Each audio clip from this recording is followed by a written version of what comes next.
lesson is about the unit circle. A unit circle is a circle that has unit radius, or it has a radius equal to 1. Whether that be 1 meter or foot or inches isn't really what we care about here. What we really are concerned with is the angular measurement that describes any point on our circle.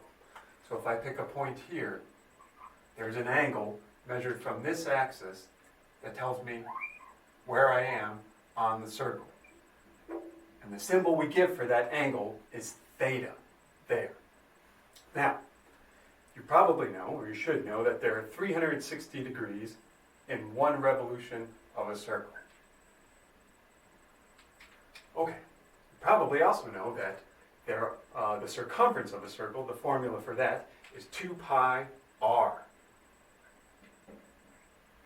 But in our case of the unit circle, r is just equal to 1. So we can get rid of that. And so we know there are 2 pi to go all the way around one circle, and that corresponds to 360 degrees. So we can equate these two things, but we need a unit for what's on the left-hand side here. And that unit is called radians. So there are 2 pi radians per 360 degrees in a circle that correspond to going around one time. So what this allows us to do is convert between degrees and radians. So let's divide out by 2, and we see that pi radians equals 180 degrees. Or, another way to write that in a conversion factor, which you've been learning about, is pi radians per 180 degrees.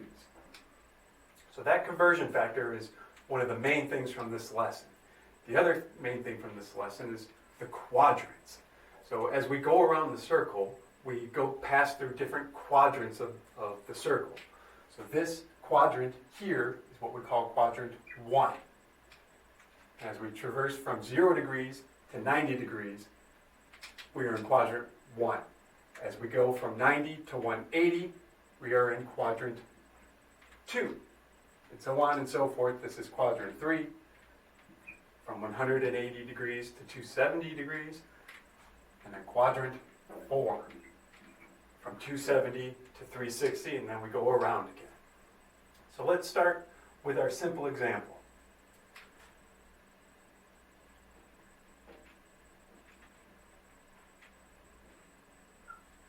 We're given theta is 120 degrees, and we're asked to find the components of x and y, which are the Cartesian components describing the point on the circle whose angle is 120 degrees.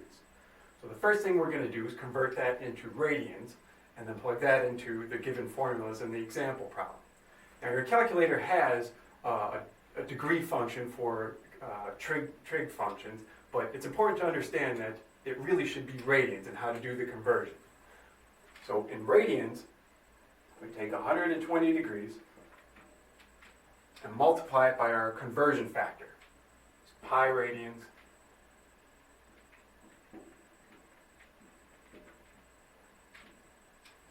so we see that degrees will cancel, and we can reduce the 120 over 80 for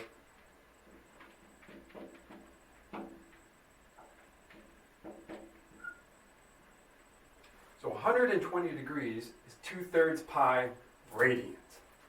Now let's plug that into the given formulas.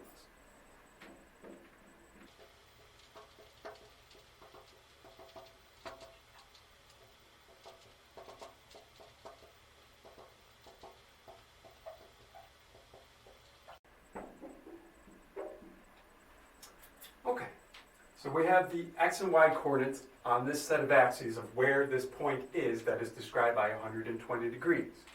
So x is negative 0.5, so let's say mark that here. And then y is 0.866.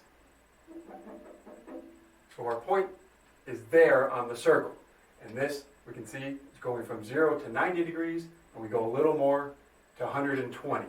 So the second part of the question, or answer to the second part of the question is, we reside in quadrant 2.